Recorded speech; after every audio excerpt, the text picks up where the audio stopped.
Hi students, we are going to solve some important numerical problems in the chapter Calorimetry and Heat Transfer. The first problem.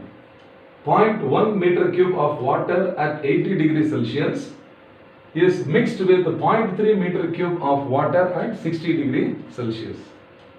The final temperature of the mixture has to be determined. Now the material given is the same material. Water is mixed with water. Is it not? Only thing is initial temperature of the water is 80 degrees Celsius and the final temperature is 60 degrees Celsius.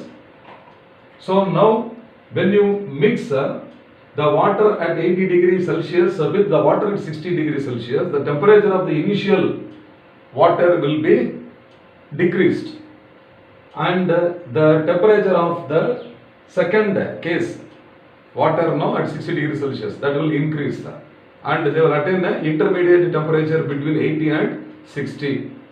So let the intermediate temperature be small t. So this is the intermediate temperature.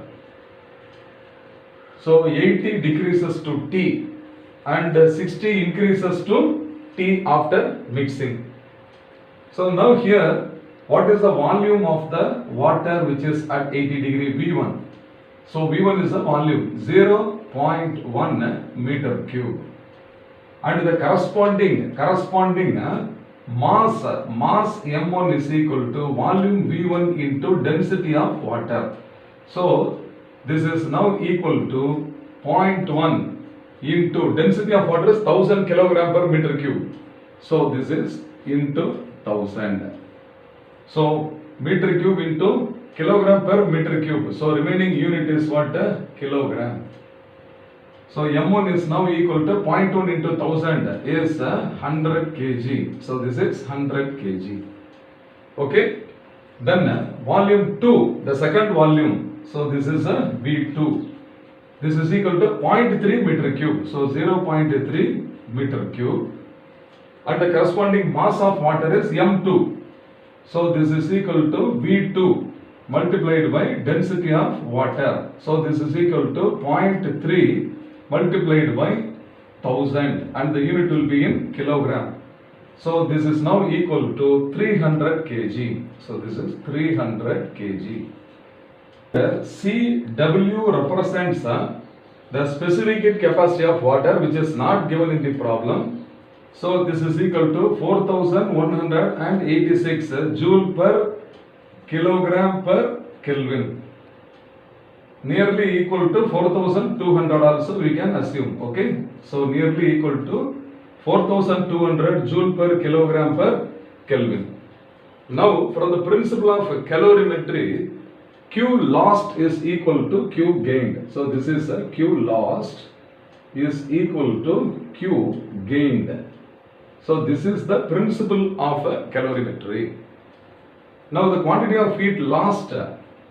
So 0.1 meter cube of water is losing the heat. Therefore it should be what? M1 into CW for water into 80 minus T.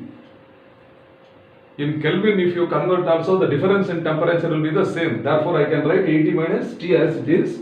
And this must be equal to what? Mass M2 into specific heat of water into T minus 60. So 80 minus T on the left side and T minus 60 on the other side. Now since the material on both sides is the same, water, CW can be cancelled. Now we substitute what is M1 equal to 100. So in place of M1 100 into 80 minus T is equal to M2 is 300. So this is 300 into T minus 60. So 100 and 300 zeros can be cancelled. So 80 minus T is equal to 3 into T. 3T minus 3 into 60 is 180. So now this minus 180 is brought to the left hand side. So 180 plus 80 is equal to 3T plus T. That is equal to 4T. So 4T is now equal to 180 plus 80 is 260. Okay. Therefore, T is equal to 260 divided by 4. So this is equal to 130 divided by 2, that is equal to 65. Therefore, the intermediate temperature at T must be equal to 65 degree Celsius. This is the correct answer. So which option is correct? You see, option B is the correct answer. Therefore, option B is the correct answer. So this is the easiest possible problem in calorimetry. I hope you must have understood well. Fine.